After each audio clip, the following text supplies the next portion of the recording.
Namaskar everyone. Hello. A very happy Independence Day to you all. On behalf of Rotary Club of Pune Varje, I welcome you all. And we have our speaker, Dr. Samir, who is going to speak about Veer Savarkar's Hindutva. Not taking too much of your time, I request Abhijit Kulkarni, our past president, to introduce our guest speaker. Thank you. Abhijit, over to you. धन्यवाद मीनाक्षी. सर्वप्रथम सगळ्यांना हिंदुस्थानच्या स्वातंत्र्य दिनाच्या हार्दिक शुभेच्छा. प्राध्यापक doctor Sameer Savarkar यांचं ओळख करून देण्याचं हे थोडंसं अवघड काम माझ्याकडे आलेलं आहे.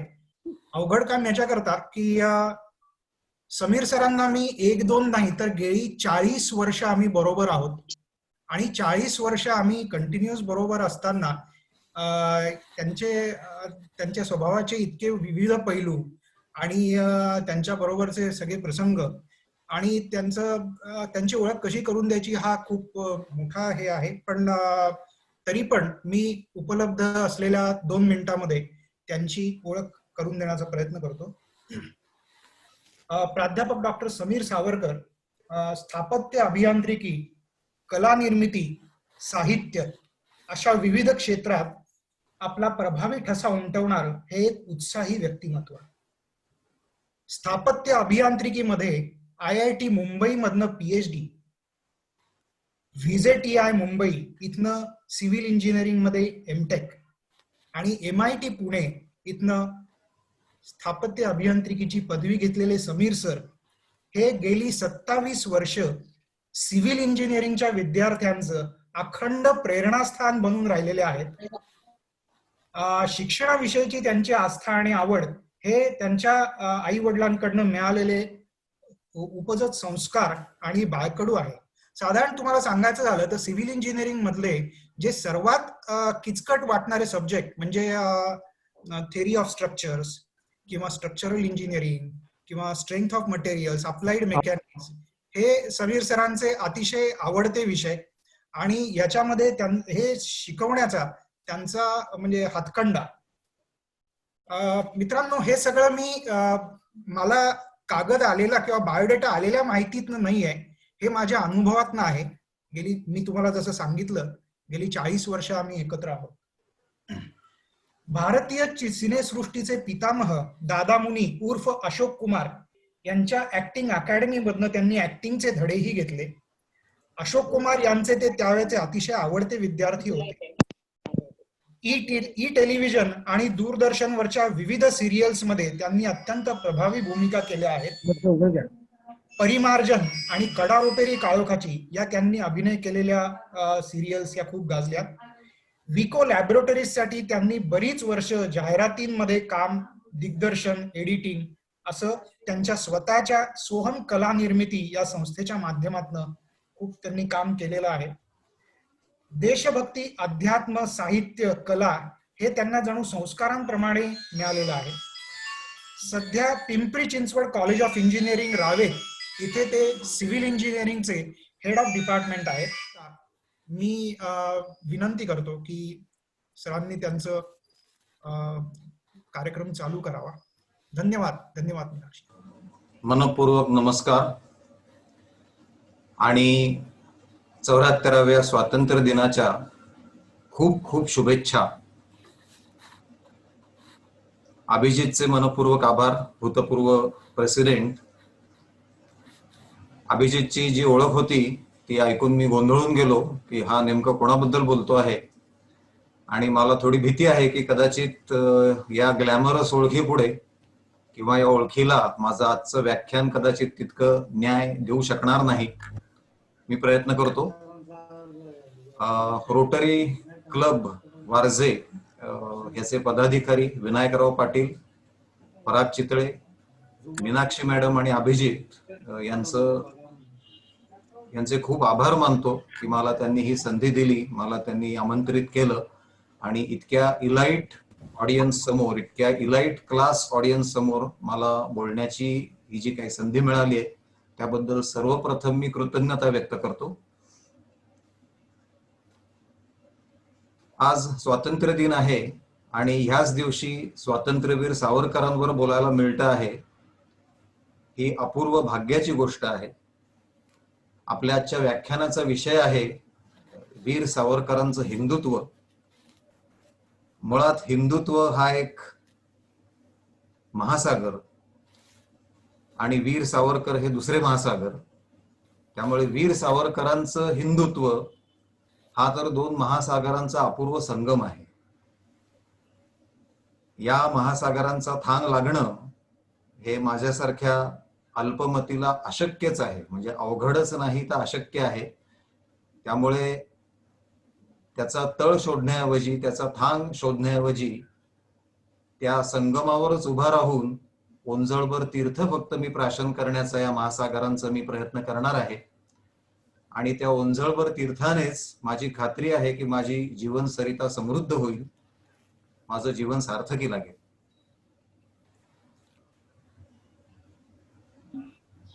सावरकरांचे हिंदुत्वाविषयी जे विचार आहेत ते मांडण्यासाठी 40-45 मिनिटाचं व्याख्यान पुरेसं नाही. 40-45 दिवसांचं सत्रच, कॉन्फरन्सच त्यासाठी घ्यावी लागेल आपल्याला. सावरकरांचं व्यक्तिमत्वच इतकं बहुआयामी आणि अतिशय तीक्ष्ण बुद्धिमत्ता असलेला, अतिशय सूक्ष्म निरीक्षण असलेला, अतिशय सशक्त लेखणी असलेला आणि अत्यंत निर्भय असा हा महान क्रांतिकारक. त्यामुळे त्यांच्यावर 40-45 मिनिटं बोलणं किंवा त्यांचे हिंदुत्वाविषयीचे 40-45 मिनिटात विचार मांडणं ही तशी खूप अवघड गोष्ट आहे. दुसरं असं की त्यांच्या विचारांना किंवा त्यांच्या लेखांना, त्यांच्या भाषणाला इतके पैलू आहेत आणि इतकी प्रतलं आहेत की विविध प्रतलांवर याविषयी बोलणं शक्य आहे. म्हणजे सर्वसाधारण असं होतं की आपण हिंदुत्वाविषयी थोडं बहुत जाणतो आणि सावरकर हे कट्टर हिंदुत्ववादी होते एवढंच आपल्याला माहिती असतं. परंतु त्यांचे नेमके विचार काय आहेत, त्यांनी नेमकं काय मांडलंय हे वाचनासाठी आपल्याकडे तेवढा वेळ नसतो किंवा काही साधनं नसतात. त्या पुढे जाऊन जे सावरकरांचे कट्टर भक्त आहेत किंवा निष्ठावान भक्त आहेत असं मी म्हणेन, त्यांना अशा प्रकारच्या व्याख्यानातनं काही वेगळं अपेक्षित असतं. त्यांना नुसते त्यांचे विचार नको असतात, तर त्यावरती वक्त्याचं इंटरप्रिटेशन हवं असतं. त्याही पुढे जाऊन त्यांच्यावर संशोधन करणारी काही महान माणसं समाजात आहेत, त्यांची अपेक्षा अशा व्याख्यानातनं तर सर्वस्वी वेगळी असते. त्यामुळे मुळात जेव्हा मला हे व्याख्यान देण्याविषयी सांगण्यात आलं तेव्हा मी जरा गोंधळलो की नेमकं कुठल्या प्रतलावरती आपल्याला बोलता येईल, आपल्याला बोलायचं आहे.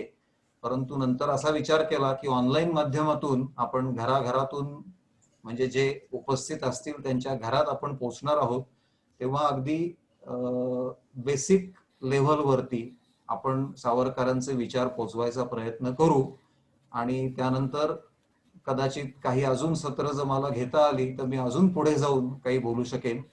सावरकर हे क्रांतिकारक होते, ते महाकवी होते, पण ह्याविषयी आता मी बोलणार नाही. माझा बोलण्याचा संपूर्ण फोकस हा त्यांच्या हिंदुत्वाविषयीच असेल. वीर सावरकरांचं हिंदुत्व म्हणजे एक विश्वरूप दर्शन आहे. वीर अर्जुन खूप भाग्यवान होता, त्याला कृष्णाचं विश्वरूप दर्शन झालं. त्या अगोदर कृष्णाने त्याला दिव्य दृष्टी दिली होती आणि म्हणून तो पाहू शकला. माझ्यासारख्या अल्पमतीला हे भाग्य काही लाभलेलं नाही. त्यामुळे मी माझ्या अत्यंत सामान्य बुद्धीने आणि आजवर जे काही मी वाचन केलं आहे त्याचं थोडंफार सार काढून तुमच्या पुढे सावरकरांच्या हिंदुत्वाविषयी विचार मांडण्याचा प्रयत्न करणार आहे. हिंदुत्व आणि हिंदुइझम, आपल्याला बऱ्याच जणांना यातला फरक माहिती नसतो. या कार्यक्रमाची आमंत्रण पत्रिका जेव्हा माझ्या हातात आली त्याच्यात सुद्धा असं लिहिलेलं आहे की वीर सावरकरांचं हिंदुत्व, आणि इंग्लिशमध्ये लिहिलंय वीर सावरकर्स हिंदुइझम.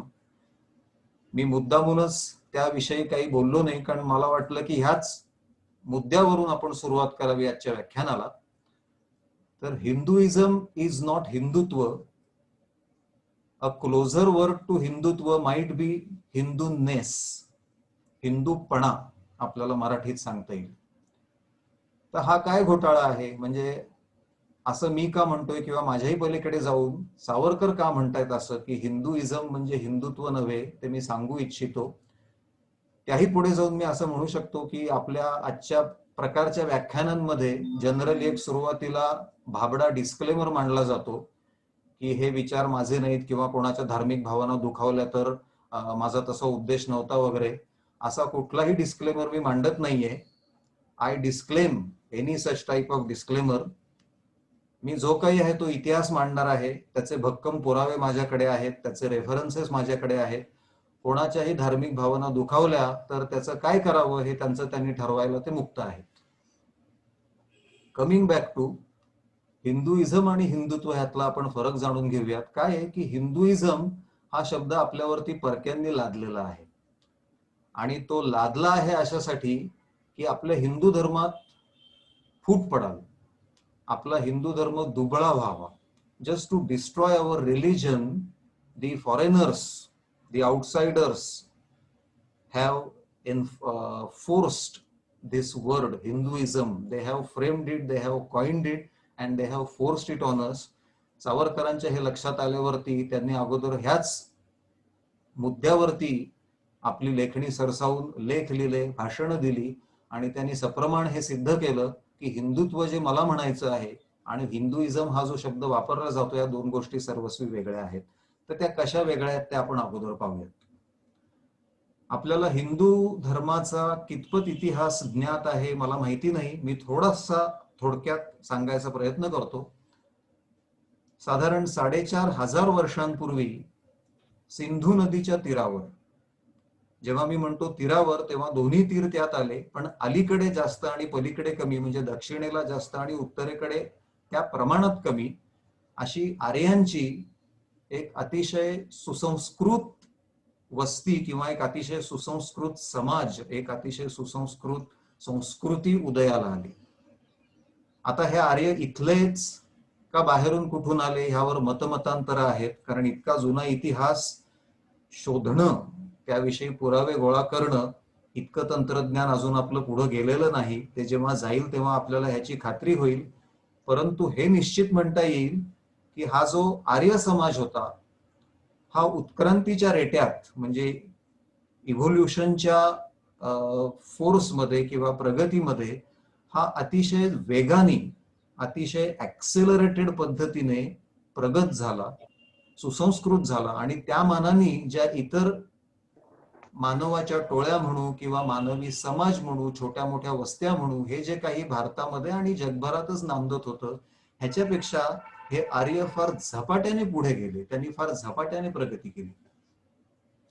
आणि ही जी प्रगती आहे ही सर्वच क्षेत्रात आहे, अक्षरशः सर्व क्षेत्रात. हे आर्य अत्यंत शूर, अत्यंत बलवान, अत्यंत पराक्रमी होते. त्याचबरोबर ते अतिशय चाणाक्ष होते, अतिशय बुद्धिमान होते. म्हणजे त्यातल्या ज्ञानी ऋषीमुनींनी अंतर्ज्ञानाने, तपश्चर्येने ह्या विश्वातली अनेक रहस्ये शोधली. त्याचबरोबर त्यांच्या पराक्रमी योद्ध्यांनी आजूबाजूच्या प्रदेशांवर स्वाऱ्या करत, परंतु एक लक्षात घ्या की या स्वाऱ्या फार पाशवी नसायच्या, तर त्या स्वाऱ्यांमागे एक संस्कृती संगम हा उद्देश दडलेला असायचा.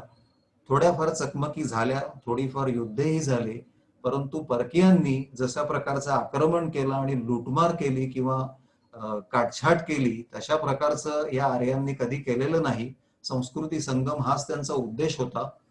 आपल्याला माहितीये की दक्षिण भागात द्रविडी लोकांची वस्ती होती आणि ह्या आर्य आणि द्रविडी ह्यांचं सुरुवातीला काही चकमकी उडाल्या, परंतु लवकरच त्यांनी एकमेकांच्या खूप चांगल्या संस्कृती, चांगल्या पद्धती आत्मसात करायला सुरुवात केली. आर्यांनी आपलं जे चांगलं आहे ते द्रविडांना दिलं, द्रविडांचं जे चांगलं आहे ते उचललं. केवळ द्रविडच नाही, जे काही असे समाज होते त्या सर्वांना आर्यांनी आपलंसं करून घेतलं.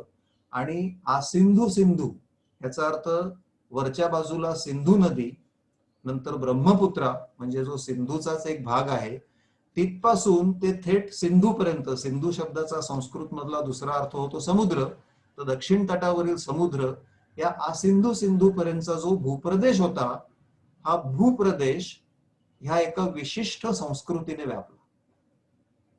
काय आहे ही विशिष्ट संस्कृती? तर त्याच्यामध्ये 4 वेद आले, त्याच्यामध्ये पुराणं आली, त्याच्यामध्ये पंचमहाभूतांची कल्पना आली, त्याच्यामध्ये आत्म्याची कल्पना आली, तपश्चर्याची आली, मोक्षाची आली, त्याच्यामध्ये पुनर्जन्मांची कल्पना आली, त्याच्यामध्ये जो चतुर्थाश्रम आहे ब्रह्मचर्याश्रमापासून ते अगदी संन्यासाश्रमापर्यंत ह्या सगळ्या कल्पना प्रगत होत गेल्या.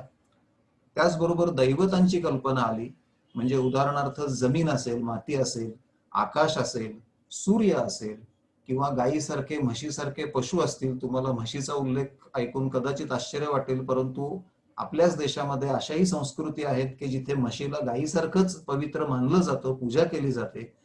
तर ह्या सगळ्या गोष्टी कृतज्ञतेतून आला, किंवा मातृदेवो भव, पितृदेवो भव, आचार्य देवो भव आणि अतिथी देवो भव ह्यासारखी संकल्पना जिथे रुजली. ही जी काही संस्कृती आहे, ही जी दैवत आहे, ही सगळी एक विशिष्ट संस्कृती ज्याला आपण सनातन धर्म किंवा वैदिक धर्म असं म्हणतो.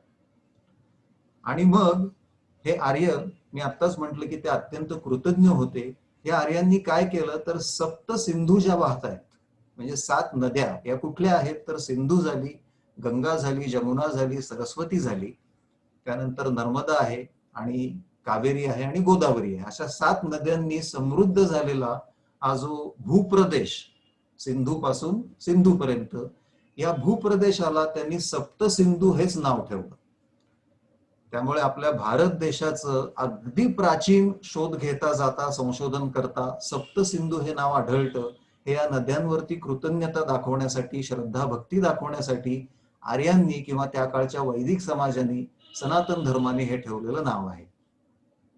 आता याचं हिंदुस्थान कसं झालं हो, तर आपल्याकडे जशा प्राकृत भाषा निर्माण होऊ लागल्या, संस्कृत ही मूळ जरी भाषा असली तरी संस्कृती संगम झाल्यानंतर व्यवहारासाठी या संस्कृतापासून आणि इतरांच्या, म्हणजे इतर समाजाच्या प्राकृत भाषांच्या संगमापासून प्राकृत भाषा निर्माण झाली.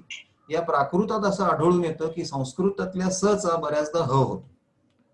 उदाहरणार्थ आपल्याकडे सप्त किंवा सप्ताह शब्द आहे, त्याचा हिंदीत आपण हप्ता म्हणतो, म्हणजे आठवडा. किंवा राजस्थान मारवाड भागामध्ये केसरीला केहरी म्हटलं जातं. तर या सचा ह झाला, सप्तसिंधूचा हप्त हिंदू झाला. हप्त हिंदू मधला हप्त वगळला गेला आणि हिंदूच राहिला. त्यामुळे हे जे सिंधू होते पूर्वी ह्या भूप्रदेशात राहणारे, त्याचे हिंदू झाले. आणि हा हिंदू जिथे राहतो त्याचं स्थान म्हणजे हिंदुस्थान. अशा प्रकारे हिंदू आणि हिंदुस्थान हे शब्द निर्माण झाले. ही व्यापक पार्श्वभूमी, this exhaustive background, why am I narrating, याचं कारण सावरकरांनी हिंदुइझम म्हणजे हिंदुत्व नव्हे हे कसं खोडून काढलं, ह्याचा मला अर्थ तुम्हाला सांगता येईल किंवा सकारण सप्रमाण ते सिद्ध करता येईल. आपल्या हे लक्षात आलं की ह्या संस्कृती संगमातून हे हिंदू निर्माण झालेले आहेत. या हिंदूंमध्ये अनेक पंथोपपंथ आहेत, म्हणजे काही लिंगायत आहेत, काही वैष्णव आहेत, शीख आहेत, बौद्ध आहेत, जैन आहेत. आपल्या महाराष्ट्रामध्ये रामदासी पंथ आहे, वारकरी पंथ आहे आणि असे शेकडो. परंतु हे सगळे हिंदूच आहेत. हे सगळे हिंदू का आहेत याचं कारण ह्यांची पितृभू ही सुद्धा हा सप्तसिंधू प्रदेश आहे आणि ह्यांची पुण्यभू हा सुद्धा हा सप्तसिंधू प्रदेश आहे, हा सुद्धा हिंदुस्थान आहे. सावरकरांनी हे प्रतिपादन अत्यंत ठणकावून सर्वप्रथम केलेलं आहे की हे सगळे हिंदू आहेत. सावरकरांना हे सांगावंसं का वाटलं याचं कारण जे परकीय आक्रमण आपल्यावर झाली, मग सप्तसिंधू प्रदेशात राहणारे ते सगळे सिंधू किंवा हिंदू आणि त्याच्या बाहेर राहणारे सगळे म्लेंछ, म्हणजे ते मुस्लिम असतील, ते ख्रिश्चन असतील, असा एक शब्द प्रवाह किंवा शब्द समुदाय तयार झाला की हे हिंदू आणि उरलेले सगळे म्लेंछ. आपल्याला ठाऊक आहे की या म्लेंछांनी आपल्या देशावरती स्वाऱ्या केल्या, कारण इथे अक्षरशः सोन्याचा धूर निघत होता, अत्यंत समृद्ध भूप्रदेश होता हा. या म्लेंछांनी स्वाऱ्या केल्या, त्यांनी इथे आपला राजकीय पाया रोवण्याचा प्रयत्न केला, त्यांनी आपला धर्म, आपली संस्कृती सर्व काही बुडवायचा प्रयत्न केला. पण लाख लाख प्रयत्न करून सुद्धा, लाख लाख अत्याचारांनी सुद्धा या हिंदूंच्या मनातून काही हिंदुत्व त्यांचं जाईल. मग त्यांनी काय मार्ग आचरला की या हिंदू धर्मात फोड पडावी. अनेक मोठ्या म्लेंछांचं, त्यांच्या नेत्यांचं हे प्रतिपादन आहे की तुम्हाला भारत देश जिंकायचा असला, हिंदुस्थान जिंकायचा असला तर त्यांचा धर्म तोडा. आणि दुसरं म्हणजे त्यांची शिक्षण पद्धती तोडा, जी की आपल्या धर्माशी संलग्नच होती, तो आपल्या धर्माचा भागच होती, संस्कृतीचा भागच होती. तर ह्यांनी हे प्रतिपादन केलं की त्यांचा धर्म तोडा म्हणजे तुम्हाला हा देश जिंकता येईल, कारण त्यांच्या धर्माची वीण फारच घट्ट आहे. मग ह्या लोकांनी, परकीयांनी काय करायला सुरुवात केली हो, तर त्यांनी असं म्हणायला सुरुवात केली की जे सनातन धर्माचे आहेत, जे वैदिक धर्माचे आहेत, म्हणजे जे सर्व पुराण मानतात, सर्व वेद मानतात, तेवढेच फक्त हिंदू, बाकीचे हिंदू नाहीतच, असं म्हणून त्यांनी हिंदूंचा बुद्धिभेद करायला सुरुवात केली. त्यातून आपल्यातच काही अत्यंत वाईट मनोवृत्तीचे किंवा लोभाला बळी पडणारे किंवा दहशतीला घाबरणारे असतात, ज्यांनी त्यांची री उचलली, किंवा जे अहंकारी असतात की ज्याला असा अहंकार आहे की मी सनातनी धर्माचा पुरस्कर्ता आहे, त्यामुळे मीच खरा हिंदू आणि हा समोरचा आहे तो वेगळ्या पंथाचा आहे म्हणून तो हिंदू नव्हे, असे काही लोक त्यांना सामील झाले आणि आपल्या समाजात हळूहळू फूट पडायला सुरुवात झाली, तो दुबळा व्हायला लागला. त्यामुळे सावरकरांनी प्रथम हे प्रतिपादन केलेलं आहे की सनातन धर्म किंवा वैदिक धर्म हा धर्म नसून तो हिंदू धर्मातला एक पंथ आहे. जसे शैव आहेत, जसे वैष्णव आहेत, जसे बौद्ध आहेत, जसे जैन आहेत, जसे शीख आहेत, तसेच हे सनातन धर्मीय हा सनातन पंथ आहे आणि आम्ही सगळे मिळून हिंदू आहोत, हे अतिशय ठणकावून सावरकरांनी प्रथम सांगितलं. हे हिंदू इतके बहुसंख्य आहेत आणि हे पंथ इतके आहेत की हिंदू शब्दाची तशी व्याख्या करणं, हिंदू धर्माची तशी व्याख्या करणं, सुटसुटीत व्याख्या करणं हे अत्यंत अवघड काम आहे. कारण तुम्ही कुठली व्याख्या करायला गेलात तर कोणीतरी यातून बाहेर पडेल, कुठला तरी पंथ किंवा काही पंथ यामध्ये सामील होऊ शकणार नाहीत. त्यामुळे अशा प्रकारची व्याख्या करणं अवघड आहे. बरं, तुम्हाला हेही माहितीये की हा धर्म असा आहे की ज्याचा निर्माता कोणी एक व्यक्ती नाही, कोणी एक साधू, एक संन्यासी किंवा कोणी एक ऋषी मुनी नाही, तर हा खरोखरच संस्कृती संगम आहे. आज आपल्याला ख्रिश्चन धर्म कोणी निर्माण केला किंवा मुस्लिम धर्म कोणी निर्माण केला हे सांगता येतं, परंतु हिंदू धर्माचं तसं नाही. त्यामुळे कुठलीही एक व्याख्या करावी तर ती तोकडी पडते, ती अपुरी पडते आणि त्यामुळे हिंदू धर्माचंच नुकसान होतं. त्यामुळे ह्यावरती लेखणी सरसावून आणि आपल्या अतिशय अमोघ अशा वाणीतून भाषण करून सावरकरांनी प्रथम हिंदुइझम या शब्दावरती कोरडे ओढले आणि त्यांनी सांगितलं की तुम्हाला हिंदुइझम शब्द वापरायचा असला तर हे सगळे पंथ तुम्ही त्यामध्ये सामील करून घ्या, नाहीतर हिंदुइझम हा शब्द त्यागून टाका. हिंदुइझम शब्दाला अर्थ नाही, हिंदुत्व हाच शब्द परिपूर्ण आहे. आता हिंदूची सावरकरांनी जी व्याख्या केली ती मी वाचूनच दाखवतो.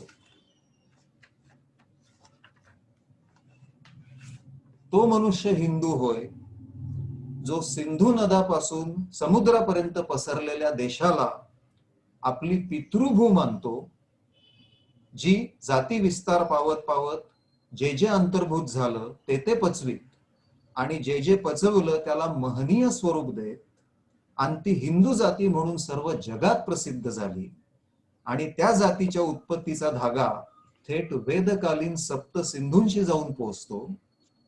त्या जातीचे रक्त ज्यांच्या अंगात खेळतं आहे, संस्कृत भाषेत जी आविष्कृत झाली आहे, नि जी एक इतिहास, एक वाङ्मय, समान कला, शिल्पशास्त्र, एक विधिविधान, एक धर्मशास्त्र, एक आचार आणि संस्कार, एक क्रियाकर्मे, समान उत्सव आणि समान यात्रा यांच्या समुच्चयाने बनली गेली, अशी हिंदू जातीची जी संस्कृती जो स्वतःची मानतो आणि या सर्वांवर, या भूमीला, या सिंधुस्थानला आपली पुण्यभू समजतो, हिच्यातच आपले तत्ववेत्ते, ऋषी अवतार आणि धर्मगुरू निर्माण झाले, नि हीच माझी कारुण्यभूमी आणि तीर्थभूमी अशी निष्ठा ठेवतो, तो प्रत्येक जण हिंदू होय.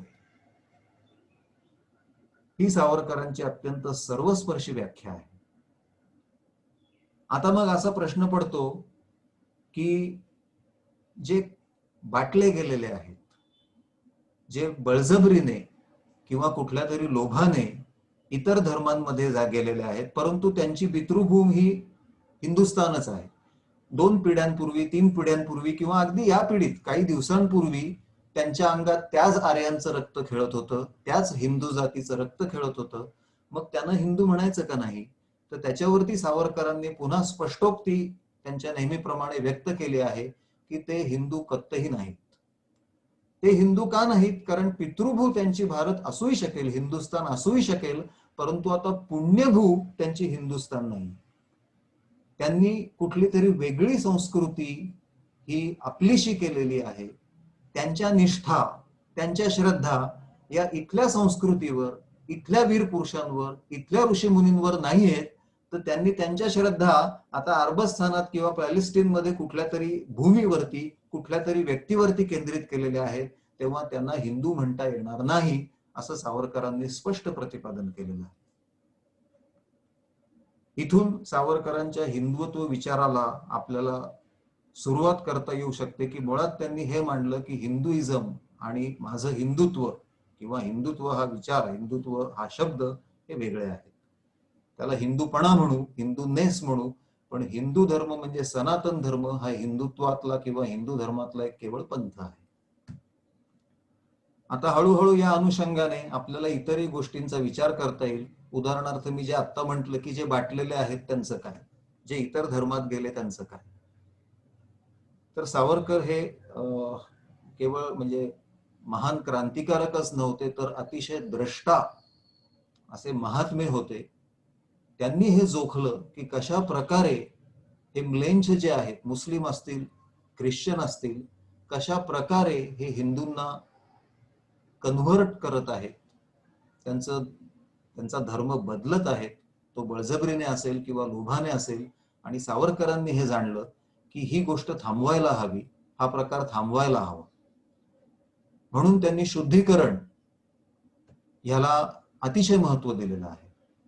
सावरकर असं म्हणतात की जो बाटून दुसऱ्या धर्मात गेलेला आहे, परंतु ज्याची प्रामाणिक इच्छा आहे, आज तो दुसऱ्या धर्मात आहे, आज त्याच्या श्रद्धा समजा दुसरीकडे केंद्रित झालेल्या आहेत, म्हणून मी त्याला हिंदू म्हणणार नाही, म्हणून मी त्याचं हिंदुत्व स्वीकारू शकणार नाही. परंतु पश्चात्तापाने जर एखाद्याला शुद्धीकरणाची इच्छा झाली, एखाद्याला हिंदू म्हणून आपल्या धर्मात परत यायचं असलं, तर त्याच्यासाठी शुद्धीकरणाचा मार्ग हा मोकळा असलाच पाहिजे.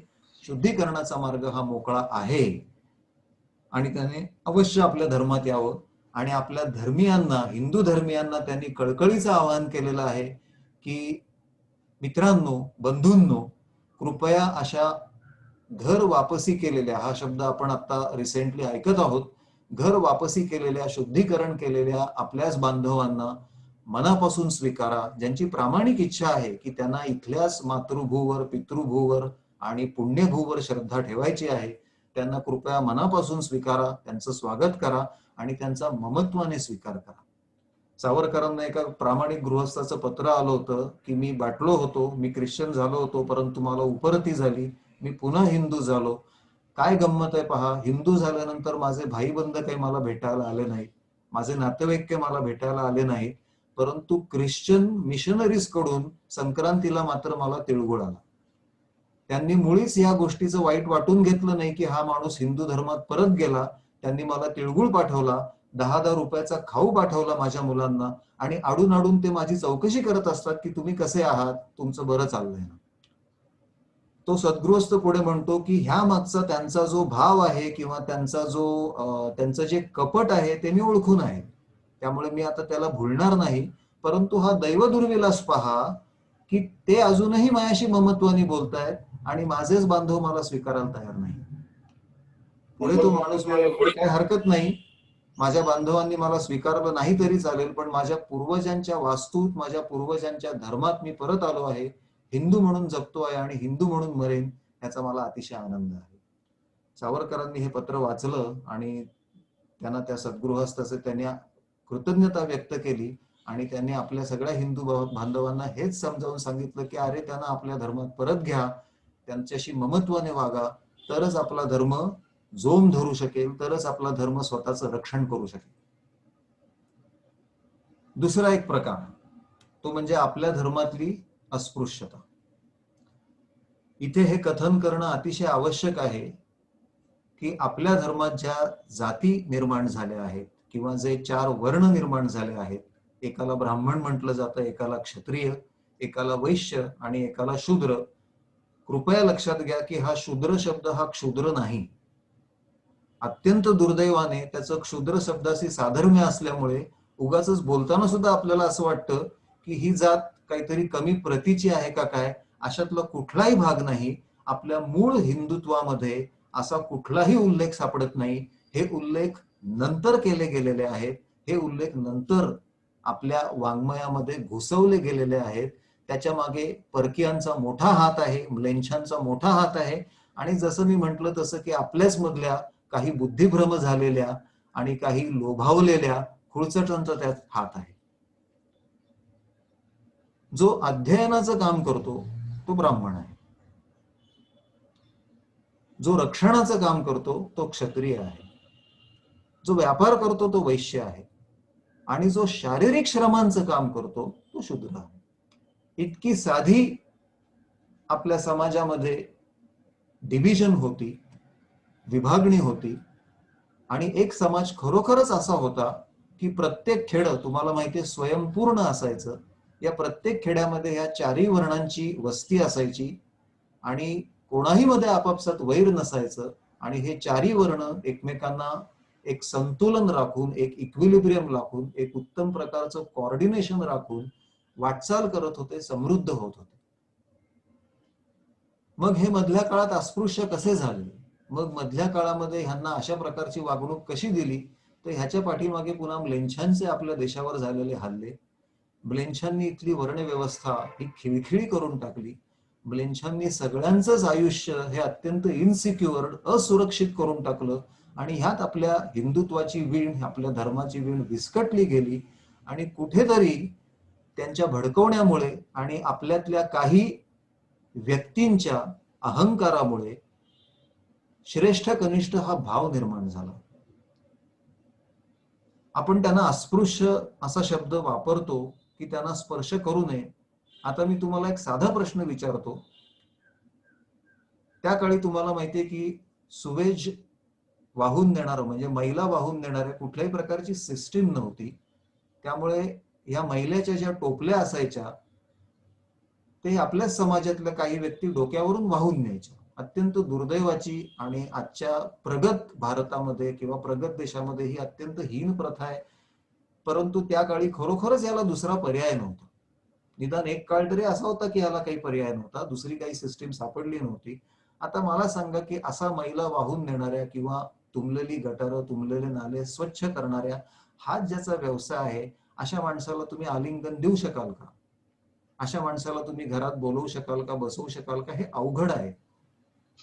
अहो काय सांगता तुम्ही की आम्ही अस्पृश्य अस्पृश्य म्हणून त्यांना झिडकारलं. आज कोरोनात काय अवस्था आहे, आज आपण सगळेच अस्पृश्य झालो आहोत.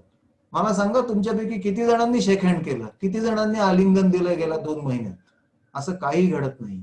आज आपण सगळे अस्पृश्य झालो आहोत. ह्याच्या मागे वैज्ञानिक कारण आहे काहीतरी. तेव्हाही वैज्ञानिक कारणच होतं, पुढे त्याचं अत्यंत भ्रष्ट स्वरूप झालं. त्यात सवर्णांचा सुद्धा दोष आहेच, हे आपल्याला अगदी मोठ्या मनाने मान्य करायलाच हवं. आणि तो दोष ऍक्सेप्ट करून आपण बदलायला तयार आहोत. परंतु ही सगळी जी गोष्ट आहे की त्यात श्रेष्ठ कनिष्ठत्व आलं, हे सगळं म्लेच्छांनी आपल्यावरती लादलं. आपल्या धर्माची वीण विस्कटून हा इतिहास आपण विसरून चालणार नाही. आणि असं का करावं पुन्हा त्या म्लेच्छांनी तर आपला समाज दुबळा करायला? कारण अगदी भाषणांमधून हे स्वच्छपणे बोलायला लागले की हे जे अस्पृश्य आहेत हे हिंदू नाहीतच, यातले निम्मे अस्पृश्य आम्ही स्वीकारायला तयार आहोत. काही मिशनरींनी बोलायला सुरुवात केला, निम्मे कशाला, आम्ही तर सर्व अस्पृश्य स्वीकारायला तयार आहोत. आणि त्या गांजलेल्या त्या ह्या सगळ्या दुजा भावाला कंटाळलेल्या, संत्रस्त झालेल्या, चिडलेल्या, वैतागलेल्या समाजाने जिथे त्यांना समानता दिसते आहे, मग ती भाबडी का असेना, खोटी का असेना, वरवरची का असेना, प्रलोभनांना फसून का होईना, त्यांनी इतर धर्म स्वीकारायला सुरुवात केली. पुन्हा सावरकरांनी हे जोखलं. सावरकरांच्या लक्षात आलं की अरे हे जे तथाकथित अस्पृश्य आहेत हे हिंदूच आहेत की. ह्याच आर्य पूर्वजांचं, इथल्याच सप्त सिंधूमध्ये जे आपले पूर्वज नांदत होते त्यांचं रक्त यांच्या अंगात खेळतं आहे. केवळ ह्यांचे व्यवसाय काही वेगळे आहेत, केवळ शारीरिक श्रम हा यांच्या व्यवसायाचा भाग आहे. आणि म्हणून यांना आपण हिंदू नाही म्हणणं, अहिंदू मानणं, आणि त्यामुळे ते संत्रस्त होऊन इतर धर्मात जात आहेत. इतर धर्मांची शक्ती वाढते आहे, आपली कमी होते आहे. ही अत्यंत भयंकर घटना आहे. हे सावरकरांनी ओळखलं. अस्पृश्य निवारणाच्या अनेक चळवळी देशात सुरू होत होत्या, थोड्या थोड्या का प्रमाणात होईना. सावरकरांनी ही चळवळ रत्नागिरीमध्ये सुरू केली. आपल्याला हा इतिहास ज्ञात आहे. अंदमानातून सुटून आल्यावर कुठल्याही राजकीय चळवळीवर ब्रिटिश सरकारने त्यांच्यावर बंदी घातली होती. बघा हा माणूस अंदमानात हाल सोसून आलेला, ब्रिटिशांनी नजर कैदेत ठेवलेलं, मी राजकीय काही करू शकत नाही म्हणून हताश झाला नाही, निराश झाला नाही, तर मला समाज सुधारता येईल, ह्या प्रेरणेने, या भावनेने प्रेरित होऊन या महात्म्याने अस्पृश्य निवारण चळवळ सुरू केली रत्नागिरीमध्ये. खरोखरच खूप महान. अस्पृश्यांना आपल्या विहिरीवरील पाणी भरू देणं, अस्पृश्यांना मंदिरं खुली करून देणं, अस्पृश्यांबरोबर भोजन घेणं, अशा प्रकारचं त्यांनी कार्य सुरू केलं. आपल्याच समाजातून, आपल्याच म्हणजे तथाकथित जे सवर्ण होते किंवा हिंदू धर्मीय होते किंवा सनातन धर्मीय होते, त्यांना कडवा विरोध झाला, परंतु सावरकर हे ठाम प्रतिपादन करत राहिले आणि त्या तथाकथित समाजात गांजलेल्या लोकांना धीर देत राहिले, आधार देत राहिले की तुम्ही आमचेच आहात, तुम्ही हिंदूच आहात, प्रलोभनांना किंवा जबरदस्तीला बळी पडू नका, आपण सगळे एक आहोत. ही जी त्यांची एकजूट करायची, एकसंघ करायची तळमळ होती, चळवळ होती, ह्यात सावरकर पुन्हा अग्रणी ठरतात.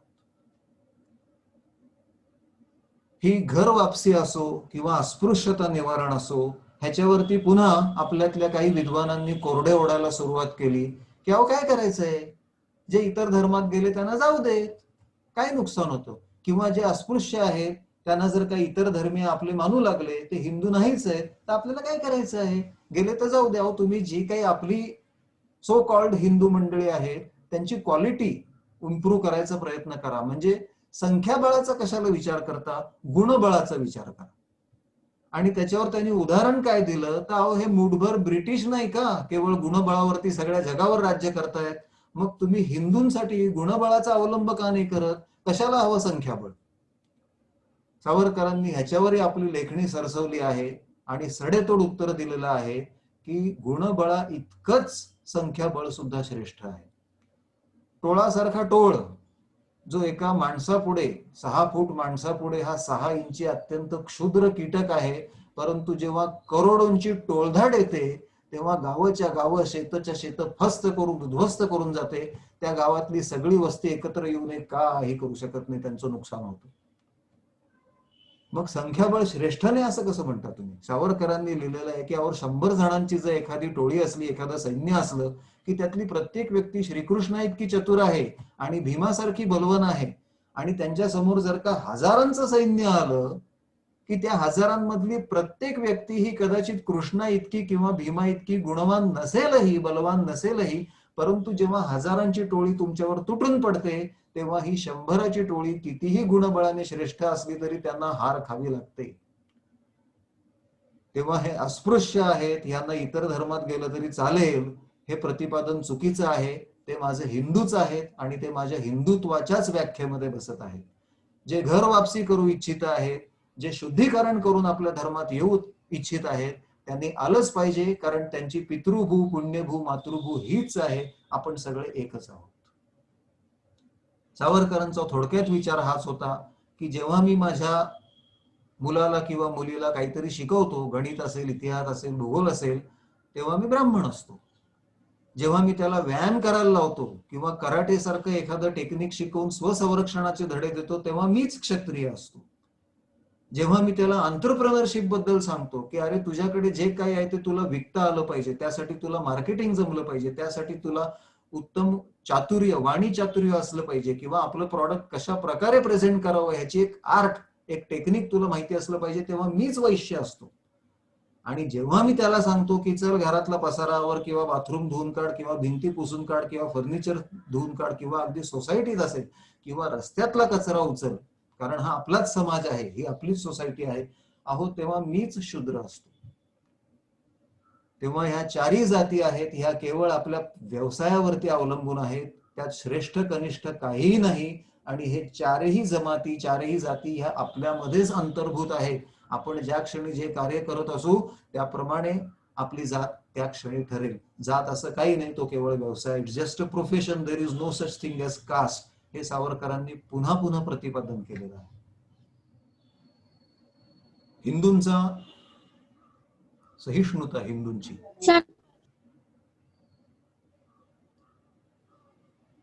कोणाला काही बोलायचं असलं तर कृपया आपण नंतर बोलूयात. जर काही प्रश्नोत्तरही असली तर आपण शेवटी घेऊयात. हिंदूंची सहिष्णुता याला बऱ्याचदा हिंदूंचा डरपोकपणा किंवा भ्याडपणा हे मानलं जातं. आणि आजही अशी विधानं केली जातात की तुम हिंदू हो, तुम क्या कर लोगे, तुम डरपोक हो. सावरकरांनी याच्यावर लिहिलेलं आहे की हिंदूंमध्ये क्लैब्य नाही, हिंदू धर्म हा भ्याडांचा धर्म मुळीच नाही. मुसलमानांसारखा तो कडवा नसेल, परंतु तोही शूर आहे. किंवा वेडगळ कडवा नसेल, परंतु तोही कडवा आहे. वेळ आली तर तोही खड्ग उपसायला आणि शिरच्छेद करायला मागे पुढे बघणार नाही. सावरकरांनी त्यांच्या एका लेखात इतिहासातली आणि स्वातंत्र्य लढ्यातली अनेक उदाहरणं उद्धृत केली आणि त्यांनी हे सांगून दिलं की हिंदू धर्म हा पराक्रमाने आणि शौर्याने भरलेला आहे, डरपोकपणाने किंवा भ्याडपणाने किंवा क्लैब्याने नाही. साक्षात भगवंतांनी भगवद्गीता सांगताना सुद्धा हा भ्याडपणा सोडून दे किंवा हे नैराश्य सोडून दे, हा गोंधळ सोडून दे, हाती शस्त्र उचल आणि युद्ध कर, तस्मात सर्वेषु कालेषु मामनुस्मर युद्धच, हेच भगवंतांनी सांगितलं आहे. तेव्हा हिंदू धर्म हा सहिष्णू असला, क्षमाशील असला, तरी तो भ्याडपणाची शिकवण देत नाही. किंवा हिंदूंना बाटवण्याचे जे अनेक प्रयत्न झाले त्यामधला एक प्रयत्न म्हणजे तुम्ही इतर धर्मियांचं जर अन्न खाल्लं तर तुम्ही बाटलात, तुम्ही मुसलमानाच्या हातचं खाल्लं तर तुम्ही मुस्लिम झालात, तुम्ही ख्रिश्चनांच्या हातचं खाल्लं तर तुम्ही ख्रिश्चन झालात. अशा प्रकारचा एक गैरसमज पसरवून देण्याचे प्रयत्न झाले. बघा म्हणजे किती प्रकारे या हिंदू धर्मावरती आघात करण्याचा इथे प्रयत्न केला गेलेला आहे म्लेच्छांकडून. सावरकरांनी ह्याच्यावरही कोरडे ओढलेले आहेत. सावरकरांनी ह्याच्यावरती म्हटलेलं आहे की धर्माचं स्थान हे पोटात नसतं, हे रक्तात असतं, हे हृदयात असतं, हे तुमच्या बीजात असतं, हे तुमच्या विचारात असतं, हे तुमच्या श्रद्धेत असतं. केवळ कुठल्या तरी धर्मियाचं, दुसऱ्या धर्मियाचं अन्न खाल्ल्यामुळे तुम्ही तुमचं हिंदुत्व गमावून बसाल किंवा तुमची पुढची पिढी ही हिंदू न जन्मता म्लेच्छ जन्मेल असा बाष्कळ विचार, असा भाबडा विचार पूर्णपणे सोडून द्या. तो अतिशय चुकीचा आहे. त्यांनी स्पष्ट प्रतिपादन केलेलं आहे की हात तर पसरू नकाच, परंतु प्रसंग आलाच, वेळ आलीच आणि एखाद्या मुसलमानाकडे जेवायला लागलं तर अगदी चापून जेवा. त्याच्या हातचं पाणी प्यायची वेळ आली तर अगदी खुशाल प्या. एखाद्या ख्रिश्चनाच्या हातचं खायची वेळ आली तर अगदी खुशाल खा. त्यामुळे तुम्ही ख्रिश्चनही होत नाही, त्यामुळे मुस्लिमही होत नाही, त्यामुळे तुमचा धर्म बदलत नाही, त्यामुळे तुम्ही बाटत नाही. आणि पुढे सावरकर एक मार्मिक कोटी अशी करतात किंवा कोपरखळी मारतात की अगदीच तुम्हाला आपण फार बाटलो आहोत, परिस्थितीमुळे आपल्याला म्लेच्छाच्या हातचं खावं लागलं आणि आपल्या हातनं काहीतरी घोर नुकसान, घोर पाप झालं असं वाटलं तर एक तुळशीपत्र जिभेवर ठेवा. त्यामुळे तुमची मुखशुद्धी होईल आणि अगदी अंतरशुद्धी सुद्धा होईल, आत्मशुद्धी सुद्धा होईल आणि तुमचा धर्म शाबूत राहील, तुमचा धर्म तसाच राहील, तुम्ही काही बाटले जाणार नाही. तर ह्याही वरती सावरकरांनी स्पष्ट रोखठोक प्रतिपादन केलेलं आहे. अजून एक भयंकर गोष्ट म्हणजे अस्पृश्यांना आपल्या मंदिरात प्रवेश द्यावा की नाही, अस्पृश्यांना गणपतीचं दर्शन द्यावं का नाही, तर मुंबईमध्ये एक ब्राह्मण सभेमध्ये अत्यंत हास्यास्पद असा ठराव केला गेला की गणपतीचं दर्शन अस्पृश्यांना अवश्य खुलं करावं. बघा म्हणजे किती ह्याच्यामध्ये आयरनी आहे किंवा किती विरोधाभास आहे की मोठ्या उत्साहाने किंवा मोठ्या अहंकाराने असा ठराव केला जातो की गणपतीचं दर्शन अस्पृश्यांना दिलं जावं, त्यात काही हरकत नाही. म्हणजे आपण मोठे मानवतावादी आहोत किंवा मोठे स्वातंत्र्य दर्शवतो आहोत सर्व समाजासाठी, अशा प्रकारे अहंकाराने ब्राह्मण सभेमध्ये हा ठराव पास केला गेला.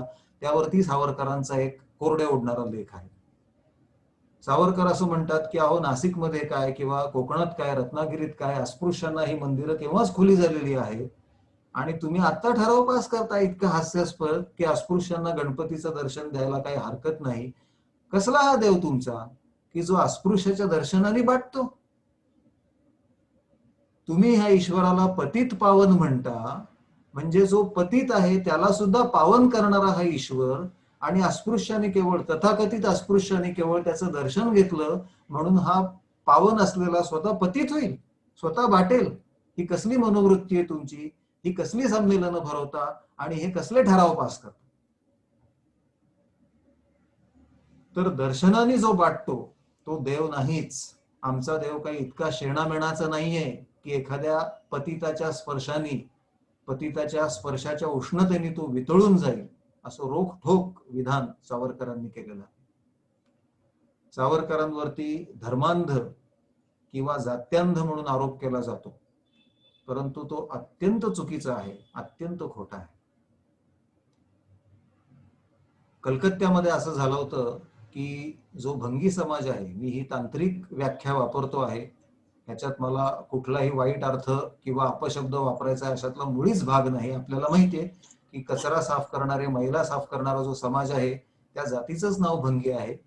आणि तो जो समाज आहे त्यांनी कलकत्त्यामध्ये संप केला होता आणि त्यांच्या काही मागण्या होत्या. अर्थातच त्या समाजावरती अन्याय झाला आहे, त्यांच्या काही मागण्या रास्त होत्या आणि कदाचित काही अवास्तवही असतील, परंतु 2च दिवसाच्या या संपाने संपूर्ण शहर मोडकळीला आलं. तुम्ही इमॅजिन करू शकता, कल्पना करू शकता की जर निचरा झाला नाही एखाद्या मोठ्या शहरातल्या घाणीचा तर काय अवस्था होऊ शकेल. तो सुद्धा त्या काळात जेव्हा तंत्रज्ञान इतकं अवगत नव्हतं, सुवेज कॅरिंग सिस्टम इतकी प्रगत नव्हती. त्यानंतर कलकत्त्यातल्या काही तरुणांनी, इतर समाजातील तरुणांनी पुढे होऊन हा मैला साफ करण्याचं, हा कचरा साफ करण्याचं कार्य हाती घेतलं आणि हा संप मोडून काढला.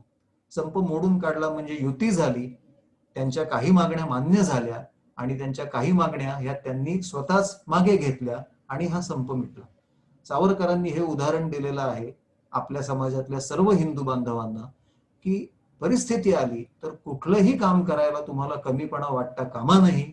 कुठलंही काम करायला तुम्ही तयार असलं पाहिजे, कारण आपला हिंदू समाज एक आहे, ही आपली मातृभूमी आहे, हे आपलं एक राष्ट्र आहे आणि ह्याच्या संवर्धनासाठी, ह्याच्या उत्तम जोपासनेसाठी आणि इथलं कार्य आणि प्रगती उत्तम चालू राहावी यासाठी तुम्हाला कुठलंही काम करण्यासाठी कमीपणा वाटता कामा नाही, शरम वाटता कामा नाही. मग सावरकरांनी या भंगी समाजाविरुद्धच काही लिहिलंय का हो? तर तसं मुळीच नाही. सावरकरांनी ब्राह्मणांवरती सुद्धा कोरडे ओढले आहेत, स्वतः ब्राह्मण असून. नुसते कोरडे ओढलेले नाही आहेत, तर ब्राह्मण जे समाजातल्या काही अंधश्रद्धांचा किंवा गैरसमजुतींचा गैरफायदा घेत होते त्या विरुद्ध सावरकरांनी भटशाही असा शब्दप्रयोग केलेला आहे. म्हणजे आपण सुलतानशाही म्हणतो किंवा मुघलशाही म्हणतो किंवा आपण म्हणतो की 5 शाह्या भारतावरती राज्य करत होत्या आणि त्यांची अत्यंत जुलमी राजवट होती. अहो, सावरकरांनी तो शब्द भटशाही म्हणून वापरलेला आहे. आणि ह्याच्यात सगळेच आले, ब्राह्मण आले, गुरव आले, समाजातील ह्या प्रकारचं कार्य करणारे सगळे आले. आणि त्यांनी आपल्या समाजाला उद्देशून लिखाण केलेलं आहे, म्हणजे हिंदू समाजाला. मी जेव्हा आपलं म्हणतो तेव्हा मला म्हणायचं की हिंदू, सावरकरांच्या हिंदू व्याख्येत येणारा प्रत्येक जण किंवा सावरकरांचं हिंदुत्व समजणारा, मांडणारा प्रत्येक जण त्यांना सांगितलेलं आहे की अहो, ही भटशाही बदलणार नाही, हे भट सुधारणार नाहीत, त्यासाठी तुमचा भाबडेपणा तुम्ही सोडून द्या, तुमची अंधश्रद्धा तुम्ही कमी करा, त्यामुळे ही भटशाही आपोआप खालसा होईल, असे सावरकरांचे शब्द आहेत. अत्यंत पराकोटीचे हिंदुत्वाचा पुरस्कार करणारे हे महान क्रांतिकारक हे अत्यंत विज्ञानवादी सुद्धा होते. सावरकरांच्या केवळ काही शब्दांचाच उल्लेख करून सावरकर काय भयंकर विचार मांडत किंवा ह्यांचे विचार आपल्याला पेलणारे नाहीत किंवा ह्यांचे काही विचार अतिरेकी आहेत, टोकाचे आहेत, असं बोलणारा एक समाज आपल्यामध्येच आहे. बऱ्याचदा आपल्याला असं वाटतं की मनुष्य जेव्हा 10 गोष्टी बोलतो तेव्हा त्यातल्या 2च उचलल्या जातात, त्या 2च हायलाइट केल्या जातात, त्या 2च सांगितल्या जातात आणि त्या मनुष्याला वाईट ठरवलं जातं. उदाहरणार्थ सावरकरांची गाय हा केवळ एक उपयुक्त पशु ही जी मतं आहेत. सावरकरांनी असं कुठेही म्हटलेलं नाहीये की गायीला खाटकाकडे सोपवा आणि तिला मारून खा आणि तिचा अजिबात आदर करू नका आणि तो केवळ एक सामान्य पशु आहे आणि त्याला देव मानू नका. हा संपूर्ण लेख मी तुम्हाला विनंती करेन की तुम्ही संपूर्ण लेख वाचा. सावरकरांना गाय हा केवळ एक उपयुक्त पशु आहे या मागून खरं सांगायचं वेगळंच आहे. त्यांना पोथी प्रामाण्य म्हणजे पोथीत सांगितलेलं आहे, कुठल्या तरी जुन्या ग्रंथात सांगितलेलं आहे. 1000 वर्षापूर्वी कदाचित ती गोष्ट योग्य ठरतही असेल, परंतु कालानुरूप आपल्याला बदललं पाहिजे. विज्ञान आत्मसात केलं पाहिजे, तंत्रज्ञान आत्मसात केलं पाहिजे. We have to accept science, we have to accept technology and we have to make a progress using this technology and science. This is what Savarkar has emphasised upon. आणि तसं सांगताना ते सांगतात की म्हणून गाय हा एक उपयुक्त पशु आहे. तुम्ही त्याची पूजा करू नका असं ते म्हणत नाहीये, परंतु तुम्ही गायीला अवास्तव स्थान देऊ नका. समाज पुढे जाण्यासाठी आपल्याला जे काही करणं आवश्यक आहे ते आपल्याला केलं पाहिजे. काळ बदलला आहे, परिस्थिती बदललेली आहे. केवळ उत्तम तंत्रज्ञान आणि विज्ञानाच्या जोरावरती जर म्लेंछ आपल्यावरती स्वारी करत आहेत आणि विजय मिळवत आहेत, तर आपल्याला सुद्धा बदललं पाहिजे. ही गोष्ट सावरकरांनी पहिल्यांदा प्रतिपादन केली. आणि ह्या गोष्टी किंवा या गोष्टी अर्धवट वाचल्यामुळे, त्याचा गर्भितार्थ किंवा मतितार्थ न कळल्यामुळे त्यांच्यावरती काही आरोप केले गेले. खुद्द सावरकरांच्याच काही फॉलोअर्सना, त्यांच्याच काही अनुयायांना सावरकर सरसकट पचवणं अवघड झालं. सावरकरांना आपण कम्युनल म्हणतो, परंतु ह्याच माणसाने लिहून ठेवलं आहे की माझ्या मृत्यूनंतर कुठल्याही प्रकारचे श्राद्धादी क्रियाकर्मे करू नका. विद्युत दाहिनीमध्ये, हा शब्दही त्यांचाच, विद्युत दाहिनीमध्ये तुम्ही माझं शरीर झोकून द्या आणि विसरून जा. पुढे कुठल्याही प्रकारचे दिवस बिवस पाळू नका असं सांगणारा कमालीचा पराकोटीचा विज्ञानवादी माणूस, त्याला आपण कम्युनल म्हणू शकतो. हे आपलं दुर्दैव. सावरकरांना काही जण नास्तिक म्हणतात.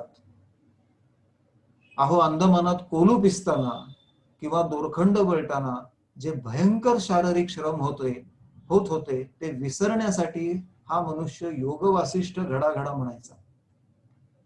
ज्या माणसाला योग वसिष्ठ पाठ होतं, तोंडपाठ होतं, आणि तो मनुष्य योग वसिष्ठाचा, त्यातनं मिळणाऱ्या आत्मिक ऊर्जेचा आसरा घेऊन, आत्मबलाचा आसरा घेऊन आपले भयंकर असे शारीरिक श्रम, अक्षरशः जनावरापेक्षा वाईट असे शारीरिक श्रम जो विसरू शकत होता, त्याला आपण नास्तिक म्हणूच कसं शकतो? तेव्हा त्यांची जी नास्तिकता आहे त्यातली आस्तिकता ओळखायचा आपण प्रयत्न केला पाहिजे. त्यांनी पुन्हा पुन्हा हे सांगितलं आहे की अंधश्रद्धा टाकून द्या. ईश्वर शेवटी काय आहे? ते ऊर्जेचं स्वरूप आहे. तुम्ही निसर्गाला ईश्वर माना, तुम्ही ऊर्जेला ईश्वर माना, ती तुमच्या बरोबर आहेच. परंतु त्यामुळे येणारा पोथीवाद जो आहे, त्यामुळे येणारे जुन्या भाकड क्रियाकर्म जे आहेत, कर्मकांड जे आहेत, ते त्यागा. हे सावरकरांचं स्पष्ट प्रतिपादन होतं. विज्ञानाचा आत्मसात करा, तंत्रज्ञान आत्मसात करा. आणि हे सगळं सांगण्यामागे त्यांची होती केवळ राष्ट्रभक्ती, प्रखर राष्ट्रवाद, प्रखर हिंदुत्व. सावरकरांनी हिंदी भाषेबद्दलही स्पष्ट प्रतिपादन केलेलं आहे. अजून आपली हिंदी ही राष्ट्रभाषा का होऊ शकलेली नाही, तर आपल्याला कुठेतरी असा गैरसमज असतो की दक्षिणेकडील ज्या भाषा आहेत, मग ती तामिळ असेल, तेलुगू असेल, केरळी असेल किंवा अजून कुठली असेल, त्यांना हिंदी आवडत नाही किंवा त्यांना हिंदी येत नाही आणि म्हणून हिंदी ही राष्ट्रभाषा होऊ शकत नाही. वास्तविक हा वाद खूप वेगळाच आहे. आणि हे सावरकरांची पुस्तकं वाचल्यानंतर आपल्या लक्षात येतं, कारण सावरकरांनी हे स्पष्टपणे मांडलेलं आहे.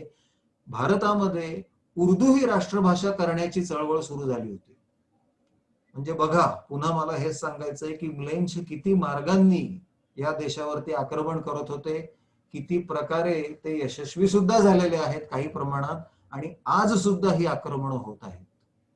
तर आपल्याकडे उर्दूमध्ये सगळे शासकीय व्यवहार चालावे आणि उर्दू ही राष्ट्रभाषा ठरावी म्हणून एक चळवळ सुरू झाली. वास्तविक महात्मा गांधी सुद्धा स्वतः हिंदी भाषेचे पुरस्कर्ते होते, परंतु जेव्हा मुस्लिमांनी उर्दूचा पर्याय सुचवला आणि उर्दूचा लाडीक हट्ट धरला, तेव्हा महात्माजी, त्यांच्या आजोबा नमले आणि त्यांनी हळूहळू सांगायला सुरुवात केली की ठीक आहे, हिंदी नाही तर उर्दू आणि हिंदीचं मिश्रण असलेली हिंदुस्थानी स्वीकारा. त्याच्यावरतीही ती मुस्लिम प्रजा मानायला तयार होईल. त्यांचा पुन्हा पुन्हा आग्रह होता की उर्दू, आणि त्यांना जे सपोर्ट करत होते, त्यांच्या जे दाढ्या कुरवाळत होते, त्यांचाही आग्रह होता की अहो कशाला त्यांची मनं दुखवता, उर्दू तो उर्दू, किती गोड भाषा आहे ही, आपण तिचा स्वीकार करूया. या दाढ्या कुरवळणाऱ्या आपल्याच धर्मातील लोकांना सावरकरांनी ऐक्य लंपट असा अत्यंत सुंदर शब्द वापरलेला आहे. म्हणजे आपण पैसा लंपट किंवा बाई लंपट म्हणतो, तसे ही ऐक्य लंपट माणसं की आपली बुद्धी गहाण ठेवून हे कोणाच्या कच्छपी लागत आहे. सावरकरांनी सांगितलेलं आहे की ही उर्दू कुठल्या बाबतीत हिंदीपेक्षा श्रेष्ठ आहे ते तर आम्हाला सांगा, का म्हणून आम्ही उर्दूचा स्वीकार करावा. आणि त्यांनी त्यातले काही शेर शायरी उद्धृत केलेली आहे आणि त्यांनी सांगितलंय की अहो हे दक्षिणेकडच्या लोकांना सोडाच, उत्तरेकडच्या लोकांना सुद्धा सोडाच, परंतु ह्या अशा प्रकारची भाषा आणि ह्या अशा प्रकारची कवनं आणि अशा प्रकारचे वाङ्मय हे सगळ्या मुस्लिमांना तरी कळतंय का नाही शंकाच आहे. तर कसला उर्दूचा तुम्ही हट्ट धरताय. आणि दुर्दैवाने तुम्हाला सांगतो की आपला देश स्वतंत्र झाल्यानंतर सुद्धा अनेक कॉर्पोरेशन्स मध्ये म्हणजे ग्रामपंचायत असेल किंवा पालिका असेल, शासकीय व्यवहार हे उर्दूमध्ये चालत होते. लिखापडी ही उर्दूत चालायची. इतके हातपाय या म्लेच्छांनी आपल्या देशात पसरले होते, आपला धर्म काबीज करायचा इतका प्रयत्न झाला होता. त्या हिंदीचा सुद्धा सावरकरांनी पुरस्कार केला की हिंदी हीच आमची राष्ट्रभाषा आहे, हिंदुस्थानी सुद्धा नव्हे आणि उर्दू तर नव्हेच नव्हे, परंतु संस्कृत मधून निर्माण झालेली संस्कृत प्रचुर ही जी आमची अत्यंत गोड अशी हिंदी भाषा आहे हीच राष्ट्रभाषा ठरली पाहिजे. खरोखरच सावरकरांबद्दल बोलणं, त्यांच्या बहुआयामी व्यक्तिमत्वावर बोलणं, त्यांच्या नुसत्या हिंदुत्वाबद्दल की जो त्यांचा केवळ एक ऍस्पेक्ट आहे, only one facet of his multifaceted personality. मी सुरुवातीला म्हटलं तसं खूप अवघड काम आहे, अशक्य काम आहे. आणि 40-45 दिवसाचं एखादं सत्र आणि खरोखरच त्यातले अभ्यासक, त्यातले थोर व्यक्ती हे जर का आपण बोलावले तर कदाचित सावरकरांच्या प्रतिभेला आणि त्यांच्या विचारांच्या खोलीला आपण थोडासा न्याय देऊ शकू.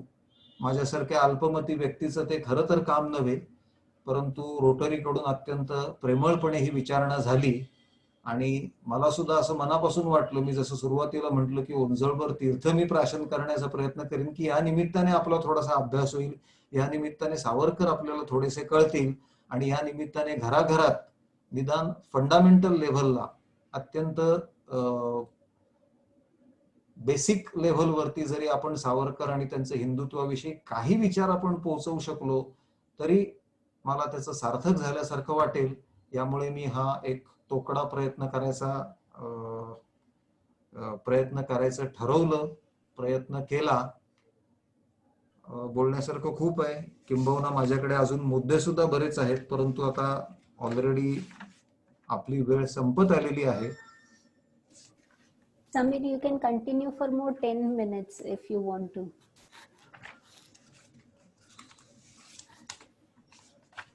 एक छोटीशी कथा सांगतो जी हिंदुत्वा संबंधीच आहे किंवा सावरकरांच्या राष्ट्रवादा संबंधीच आहे आणि त्यातनं पुन्हा त्यांचं हिंदुत्व दर्शनच होणार आहे आपल्याला.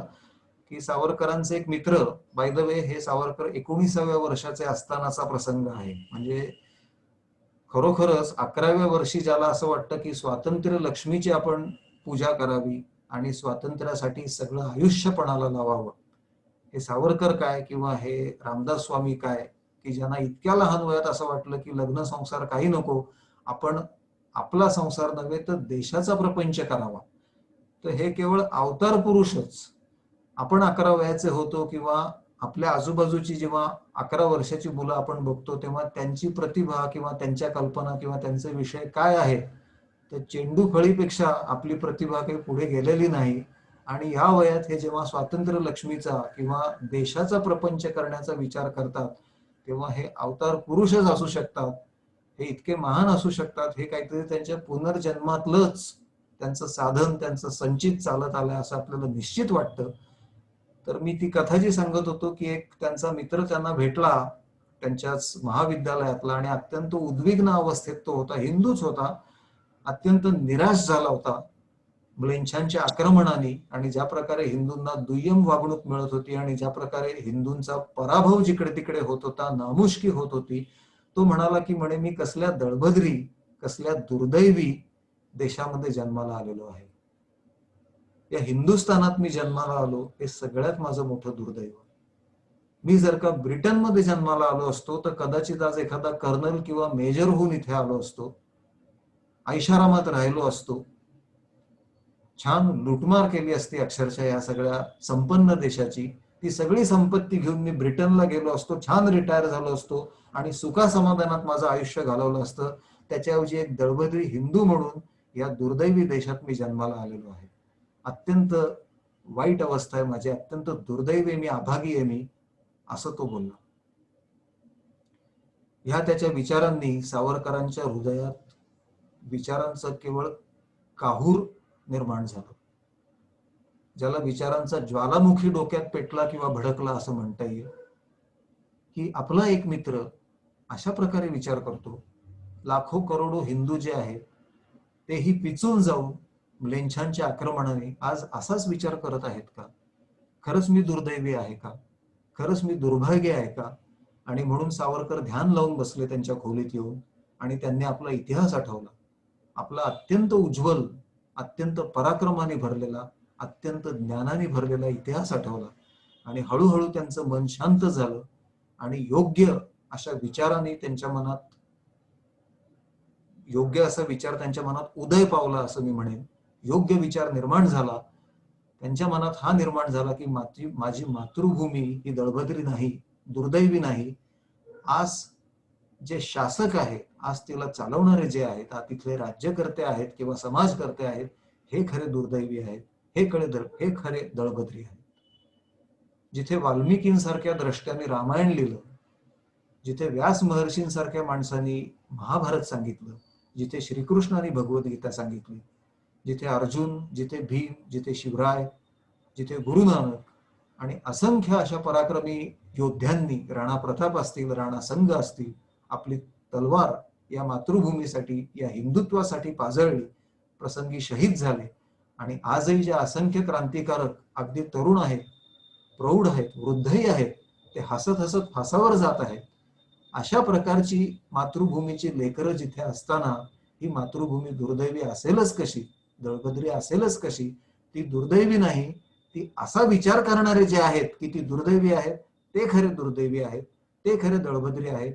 त्यांनी ब्रिटनलाच काय, त्यांनी खुद्द अमरावतीत सुद्धा जन्म घेतला, स्वर्गात जरी जन्म घेतला तरी ते दुर्दैवीच राहतील, ते अभागीच राहतील. आपल्या मातृभूमीला जो पुण्यभू मानतो आहे, पितृभू मानतो आहे, मातृभू मानतो आहे आणि तिच्यासाठी सर्वस्व त्यागायला जो तयार आहे, आपलं आयुष्य पणाला लावायला जो तयार आहे, तो खरा तिचा पुत्र, तो खरा तिचा भाग्यवान. तिला दुर्दैवी मानणारे हेच खरे दुर्दैवी आहेत, हेच खरे करंटे आहेत. अशा विचाराने त्यांचं मन शांत झालं आणि हा प्रसंग त्यांनी एका लेखात लिहून काढलेला आहे की हिंदुस्थानात मिळणारा जन्म हाच खरा दुर्लभ आहे. अपार पुण्याईने, अपार संचिताने तुम्हाला हिंदुस्थानात हिंदू म्हणून जन्म घेता येईल. तुम्ही दुर्दैवी नाही, तुम्ही अत्यंत भाग्यवान आहात. तुमचे हे कोते विचार टाका, मातृभूची सेवा करा, तुम्ही भाग्यवान ठराल, भाग्यवान व्हाल. तर हिंदुत्वाशी संबंधित, राष्ट्राशी संबंधित हा एक विचार मांडावा असा वाटतो. आपल्याला माहिती आहे सावरकरांबद्दल मोठमोठ्या वाङ्मयकारांनी असं म्हटलं आहे की आपल्याकडे नवरस आहेत वाङ्मयामध्ये. शौर्य असेल, शृंगार असेल, कारुण्य असेल. सावरकरांचं काव्य जे आहे किंवा त्यांचं जे वाङ्मय आहे ते देशभक्तीने इतकं संपृक्त आहे, इतकं कॉन्सन्ट्रेटेड आहे, इतकं भरलेलं आहे की सावरकरांनी देशभक्ती नावाचा रस, नवा रस, 10वा रस ह्या वाङ्मयामध्ये निर्माण केला असं म्हटलं जातं. किंवा त्याही पुढे जाऊन मी असं म्हणेन की सावरकरांचं एक वाक्य आहे की देह आणि देव यामध्ये देश लागतो. म्हणजे आपल्याकडे पुन्हा नवविधा भक्ती सांगितलेली आहे की भक्तीचे 9 प्रकार, ज्याने तुम्ही, भक्ती म्हणजे काय, जो विभक्त नाही तो भक्त म्हणजे जोडला गेलेला, देवाला जोडण्यासाठी, परमात्म्याला जोडण्यासाठी, म्हणजेच मोक्ष मिळवण्यासाठी जी नवविधा भक्ती सांगितलेली आहे त्यावरती सावरकर किंवा त्या अनुषंगाने सावरकर म्हणतात, किंवा त्यांच्या वाक्यावर मला असं म्हणावं असं वाटतं की सावरकरांनी 10वी एक भक्तीचा मार्ग, मोक्षाचा मार्ग असा दाखवून दिला की देह आणि देव ह्यांच्यामध्ये देश लागतो. तुम्ही देशसेवा करा, पूर्णपणे निष्ठेने करा, पूर्णपणे श्रद्धेने करा, तुम्ही ईश्वराला जाऊन मिळाल, तुम्ही मोक्षाला जाऊन मिळाल. माझ्या अल्पस्वल्प मतीने सावरकरांवरती, त्यांच्या हिंदुत्वावर काही विचार मांडण्याचा, आणि खरं म्हणजे माझे विचार न मांडण्याचा परंतु त्यांचेच जे विचार आहेत ते माझ्या शब्दात फक्त मांडण्याचा मी प्रयत्न केला. पुनश्च एक वार आत्ताचे आपले प्रेसिडेंट श्री विनायकराव, आपले सेक्रेटरी रोटरीचे चितळे, पराग चितळे, रोटरियन पराग चितळे, रोटरियन विनायकराव पाटील, त्यानंतर रोटेरियन मीनाक्षी मॅडम आणि भूतपूर्व प्रेसिडेंट रोटेरियन अभिजित यांचे मी मनपूर्वक आभार मानतो. त्याचबरोबर ह्या सर्व श्रोत्यांचे मी आभार मानतो ज्यांनी अत्यंत संयमपूर्वक हे विचार ऐकून घेतले. आणि माझी 100% खात्री आहे की हे सगळे सावरकरांसाठी जमले आहेत, हिंदुत्वासाठी जमले आहेत. आणि एवढा वेळ त्यांनी हे माझे विचार ऐकून घेतले ह्याचंही कारण वीर सावरकर आहेत आणि हिंदुत्व आहे. यामध्ये माझं कॉन्ट्रीब्युशन 0 आहे याची मला अत्यंत नम्र जाणीव आहे, हे मी स्पष्ट करतो. तुम्हा सर्वांचेच मनःपूर्वक आभार मानतो आणि माझं हे छोटंसं प्रयत्न केलेलं व्याख्यान थांबवतो. नमस्कार. जय हिंद, जय हिंदुस्तान, वंदे मातरम. आपले श्रोते अत्यंत अभिमानाने वंदे मातरम लिहित आहेत. येस. माझंही मनःपूर्वक त्यांना नमस्कार आणि वंदे मातरम.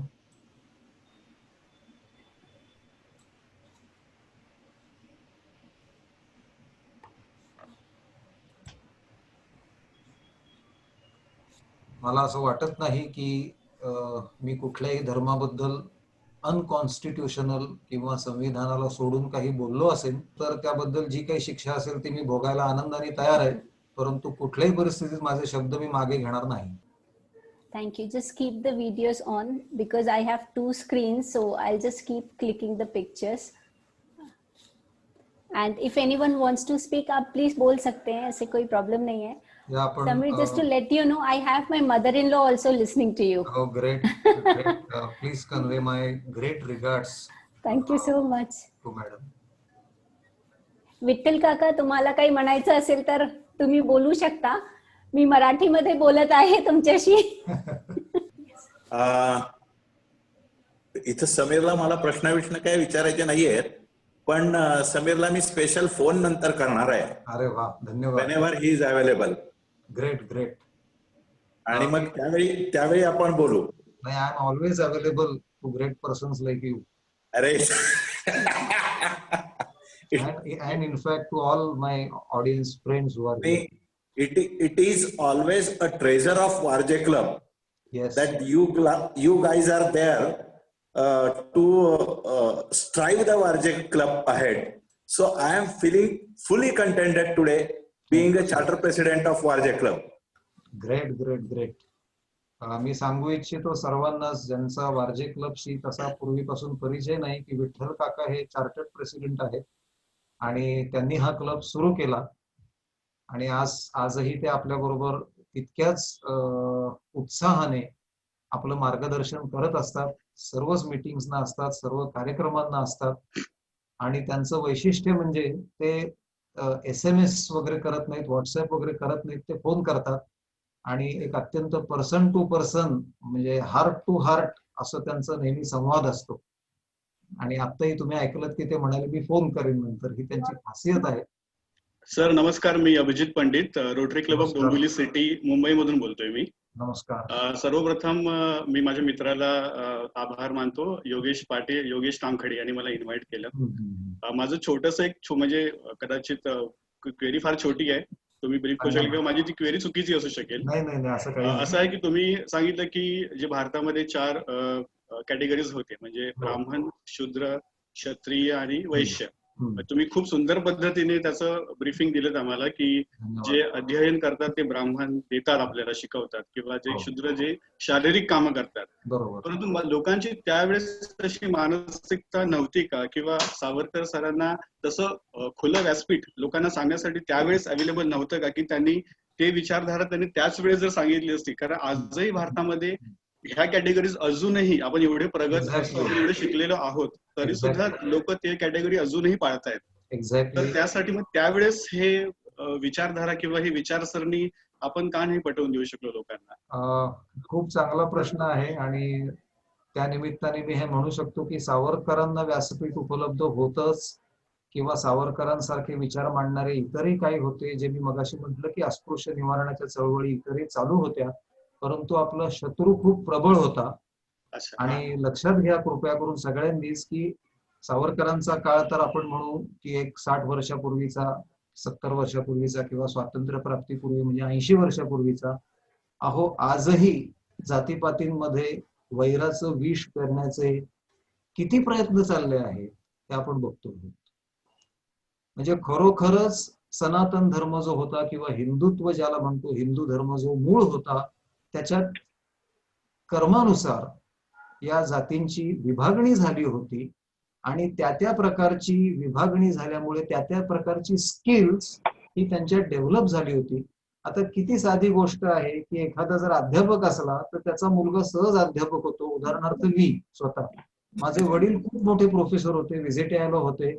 मी तुम्हाला सांगू का, हातात पेन घेण्यापूर्वी मी माझ्या बालपणी खडू हातात घेतलेला आणि फळ्यावरती चित्र काढायला सुरुवात केलेली. त्यामुळे स्वतःकडे फारशी प्रतिभा नसतानाही मी एक बऱ्यापैकी यशस्वी प्राध्यापक म्हणून माझं आयुष्य सुखात घालवू शकलो. हे सगळं हेरिडिटरी आहे, कारण ती स्किल्स वागण्या बोलण्यातून घरात आपण सहज आत्मसात करत असतो.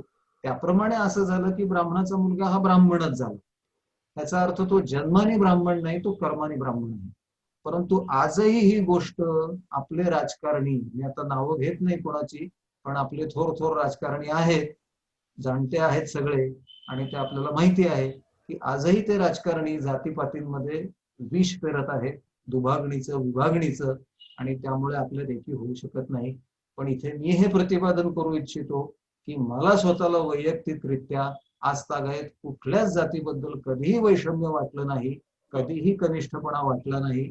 सर्व जातींमधनं माझे अतिशय क्लोज मित्र आहेत आणि त्यांच्यापैकी एकाने पुढे येऊन असं सांगावं की सावरकर सरांनी मला थोडीशी दुय्यम दर्जाची वागणूक दिली, कधीही असं होणार नाही. कारण माझा ह्या गोष्टीवर ठाम विश्वास आहे की आपल्या जातीनुसार, हेरिडिटीनुसार आपल्यामध्ये काही वेगळे गुण आलेले आहेत, वेगळी वैशिष्ट्ये आलेली आहेत, त्यांची आपण जोपासना करू शकतो. परंतु त्यात श्रेष्ठ कनिष्ठ मात्र मुळीच काही नाही. सर्व सारखेच श्रेष्ठ आहेत, सर्व सारखेच हिंदू आहेत. धन्यवाद. धन्यवाद सर. धन्यवाद. थँक्यू. हॅलो. हॅलो. हा, मी नाशिकहून हरिभाऊ जोशी बोलतोय. नमस्कार. मला असं विचारायचं की आपलं परत भाषण YouTube वर किंवा दुसरीकडे कुठे ऐकता येईल का, अजून इतरांना जर ऐकायचं असेल तर? धन्यवाद. This itself is a great compliment. I take it as a great compliment. आम्ही ते रेकॉर्ड करतो आहोत आणि रोटरी क्लब ऑफ वारजेच्या परवानगीने, पदाधिकाऱ्यांच्या परवानगीने आपण अवश्य असं काही करायचा प्रयत्न करूया. सर्वांना सर्वोत्तराव्या स्वातंत्र्य दिनाच्या हार्दिक शुभेच्छा. शुभेच्छा. सर, तुमचं मी हा सेशन ऐकला, एवढं मंत्रमुग्ध झालो की म्हणजे अक्षरशः असं वाटलं की साक्षात सावरकर आमच्या समोर उभे आहेत. अरे बापरे. आणि त्यांचं मी लेक्चर करतो. मी माझी इंट्रोडक्शन करून देऊ इच्छितो. मी Rotarian Ajit Walunj, president nominee, president elect Rotary Club Rajgurunagar. मला अभिमानाने सांगू इच्छितो मी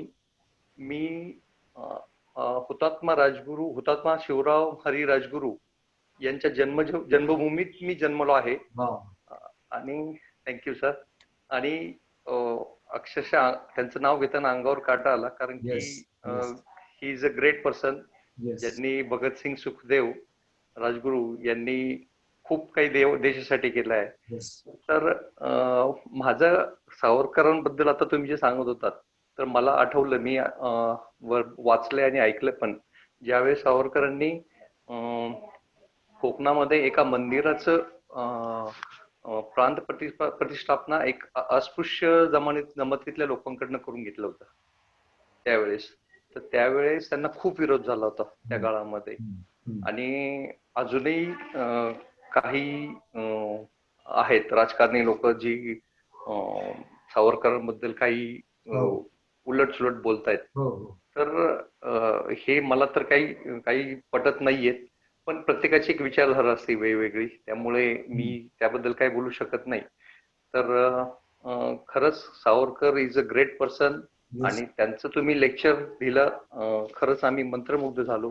तर मला एकच विचारायचं की तुम्ही आणखी कोणत्या विषयावरती बोलता का? कारण की आमचं रोटरी क्लब राजगुरुनगरचं पण असं एक सेशन घेण्याचं आम्ही प्लॅन करतोय. तर मग तुमचं काय तसं असेल नियोजन तर मला सांगा त्याप्रमाणे. निश्चित मी काही विषयांवर बोलू शकतो, पण मला वाटतं इथे ते उत्तर देण्यापेक्षा आपण येस येस, मी तुमचा नंबर घेईल फोनवर बोलू. Yes sir, yes sir, directly फोनवर बोलू. काही आणि अडचण नाही. तुम्हाला खूप धन्यवाद देतो, कारण तुमच्या या फीडबॅकमुळे खूपच स्फुरण मला चढलंय. मी स्वतःला ओळखून आहे आणि सावरकरांवरती मी बोलणं म्हणजे ज्योतीने तेजाची आरती आहे ती फक्त. मी एक बरोबर, लहानशी बरोबर. ज्योत आहे आणि तो साक्षात सूर्य आहे, यात काही शंकाच नाही. येस, परंतु तुमच्या ह्या फीडबॅकमुळे मला असं मनोमन वाटलं की ह्यापुढे मी अजून अभ्यास करावा आणि सावरकरांवर अजून काही भाषणं द्यावी, त्यांच्या वेगवेगळ्या पैलूंवर अवश्य बोलावं आणि सावरकरांचा त्यांच्या बहुआयामी व्यक्तिमत्वाचा जितका समाजापर्यंत जितकं ते पोहोचवता येईल आणि त्यांच्यावरचे जे चुकीचे आरोप आहेत, अत्यंत निंद्य असे आरोप आहेत, ते खोडून काढण्याचा जितका प्रयत्न करता येईल तितकं माझं जीवन सार्थकी लाभू शकेल. सरांचं लेक्चर ऐकून खरंच तुम्ही अतिशय सुंदर एक आमचं म्हणजे आजचा 15 ऑगस्टच्या दिवशी सावरकर सरांचं लेक्चर ऐकायला मिळते आणि आम्ही खरंच आमचं मन प्रफुल्लित झालं. Thank you very much for your session. Thank you very much. Thank you. Thank you. मी केदार कुलकर्णी बोलतोय. नमस्कार समीर, आपण भेटलेलो आहे, पण मी आज चांगला ऐकलं. आणि सावरकर हा समग्र विषय आहे, म्हणजे त्यावरच बरोबर. आणि हिंदुत्व विषयी जो तुम्ही मुद्दा मांडला बहुत बांधेसूद होता. आणि सावरकरांची प्रतिभा एवढी आहे, मी जस्ट सगळ्यांना आता सांगू इच्छितो की आमच्या सिंगापूर मधल्या एका शाखेचं, जी शाखा ज्यात मी जातो त्याचं नाव आहे वीर सावरकर शाखा. म्हणजे एवढ्या मोठ्या ह्याच्यावर सावरकरांचं कार्य आहे. आणि त्यांचं समग्र कार्य म्हणजे आता फक्त एक हिंदुत्व हा विषय होता, पण त्या हिंदुत्वावर जे त्यांनी देश बांधणीचं कार्य केलंय ते तर पुष्कळ मोठं आहे. आणि खरंच आज ऐकून मस्त म्हणजे छान एक वेगळा आयाम मिळाला. धन्यवाद. धन्यवाद. माझी सर्वच श्रोत्यांना ही मनपूर्वक विनंती आहे की आपण सावरकरांची बरीचशी पुस्तकं ही PDF मध्ये इंटरनेटवर अवेलेबल आहेत. त्यासाठी कुठलंही पेमेंट करायची सुद्धा गरज नाहीये. तुम्ही ती PDF डाउनलोड करून वाचू शकता. सो कृपया ती वाचावी. शिवाय YouTube वरती अटल बिहारी वाजपेयी, पु ल देशपांडे आणि इव्हन आपले अविनाश धर्माधिकारी साहेब यांची सावरकरांवरची भाषणं उपलब्ध आहेत. तर ही भाषणं सुद्धा अवश्य बघावी. आपल्याला म्हणजे सावरकरांचं कार्य जितकं पुढे नेता येईल आपल्या सर्वांनाच मिळून ते नेण्याची खूप आवश्यकता आहे. आणि सावरकरांच्या काळात, स्वातंत्र्यवीर सावरकरांच्या काळात हिंदू समाज जितका विभागला होता किंवा त्याची एकजूट करण्याची किंवा राष्ट्रभक्तीची भावना निर्माण करण्याची जी गरज तेव्हा होती, मला असं वाटतं की खेदानी म्हणावं असं वाटतं की ती आजही तितकीच आहे, किंबहुना कदाचित वाढलीच असेल. कारण आज आपल्या घरचेच आपल्यावर उलटले. म्हणजे घरचा चोर जीवे मारी किंवा घरच्या म्हातारीचे काळ अशा म्हणी किंवा वाक्प्रचार आपण ऐकतो, तशातला प्रकार आहे. आपल्याकडचे काही राजकारणी बघता असं वाटतं की ब्रिटिश परवडले, इतकी भयानक अवस्था आहे. तर त्यामुळे आपण सगळ्यांनीच सावरकरांचा अभ्यास करणं आणि त्यांचे विचार आपापल्या परीने समाजामध्ये पसरवणं, प्रचार करणं, प्रसार करणं याची गरज आहे असं मला मनोमन वाटतं. धन्यवाद. सर, समिधा हे पण पुस्तक PDF मध्ये अवेलेबल आहे का नेटवरती? समिधा मी शोधतो. म्हणजे मला असं एक्सटेम्पोर सांगता येत नाही की हेच पुस्तक आहे का, पण त्यांची खूपशी पुस्तकं उपलब्ध आहेत. आणि बरीचशी पुस्तकं ही बुकगंगा म्हणून जे आहे, bookganga.com, तर त्याच्यावरती त्यांचं एक ऍप येतं की जे फ्रीली डाउनलोड होतं. आणि त्या ऍप तुम्ही घेतल्यानंतर ती पुस्तकं सुद्धा ई-बुक्स ज्याला आपण म्हणतो, PDF नाहीये, ती त्या ऍप स्वरूपात आहे. ती सुद्धा फ्री ऑफ कॉस्ट आहे, विनामूल्य आहे. ती सुद्धा मिळू शकतात. धन्यवाद. धन्यवाद सर. धन्यवाद. Anyone else और किसी को कुछ बोलना है तो we have our protractor Sachin who wants to speak about some event, and then I think I will go to Yogesh for a vote of thanks. Yes, Sachin. सर्वप्रथम मला सावरकर सरांना धन्यवाद द्यायचे, कारण स्वातंत्र्य दिनी आज सावरकरांबद्दल आज परत अजून ज्ञानामध्ये भर घालता आली आम्हाला आज. आणि एक प्रकारे म्हणतात ना की पुरोगामी आधीचे जे आहेत त्यांच्या ह्याच्यामुळे एकच घराण्याशाहीला वाव मिळत गेला आणि कुठेतरी बाकीचे जे फ्रीडम फायटर्स आहेत त्यांचं कुठेतरी थोडंसं दुर्लक्ष केलं गेलं कार्य. तर मग ते आत्ताची पिढी किंवा आत्ताचे जे आहेत ते पुढे नेत आहेत ते कार्य जसं केले आणि त्यांचे जे विचार आहेत तर खरंच चांगलं वाटलं. आणि नक्कीच रोटरी क्लब मध्ये पण आम्हाला तुम्हाला इन्व्हाइट करायला आवडेल यापुढे सेशन मध्ये. वीर सावरकरांचे हिंदुत्व या विषयातील विविध छटा विविध पैलू उलगडून अगदी सोप्या आणि सुमधुर आवाजात समजावून सांगणारे आज आपले रोटरी वार्जे क्लबचे मेंबर्स लोबस व्यक्तिमत्व रोटरीयन डॉक्टर समीर सावरकर यांचे धन्यवाद व्यक्त करतो. यांनी बऱ्याच गोष्टीवरती विश्लेषण केलं. बऱ्याच गोष्टी काही पुस्तकातून वाचल्या होत्या पण बऱ्याच न वाचलेला विषय सुद्धा आज मला समजल्या. वीर सावरकर म्हणजे प्रखर राष्ट्रभक्ती. उर्दू भाषेबद्दल त्यांनी एक विषय मांडला तो अत्यंत मला माहितीही नव्हता.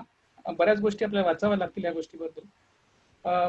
वीर सावरकर म्हणजे मातृभूमीविषयी प्रेम, राष्ट्रवाद, भाषावाद, देव, सर्व धर्म समभाव.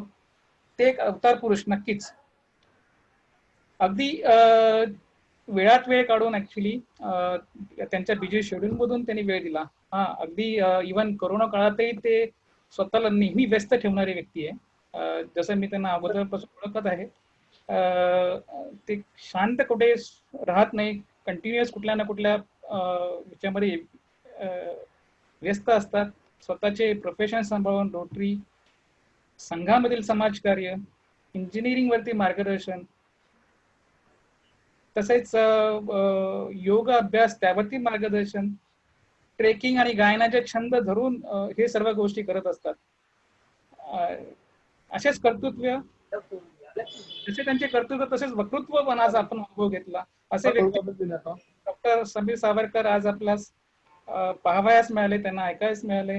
खूप खूप धन्यवाद, शतशः आभार. तसेच आजचा 15 ऑगस्ट हा स्वातंत्र्य दिन, सुवर्ण दिन साधून आज आपल्या नानाजी शुगरी किंवा आपण म्हणू मेजवानीच म्हणू याला, ज्यांनी आयोजित केली त्या रोटरी वार्जेच्या क्लबच्या community director Rotarian Meenakshi Ghate यांचे देखील खूप खूप आभार. Thank you. Thank you to our secretary Parag Pitale. Thank you to all Rotary members for his contribution for making this program success. Thank you all participants who are attending today's web sessions. We'll keep doing such sessions, innovative projects in coming days. Stay tuned with Rotary Varje. Thank you. Thank you all. Thank you. Thank you. Thank you, Yogesh. Thank you, everyone. Thank you, Samirji. Thank you, Vittal Kaka. Thank you very much. Thank you. Thanks for coming and giving your valuable time. Thank you. Bye. Good night.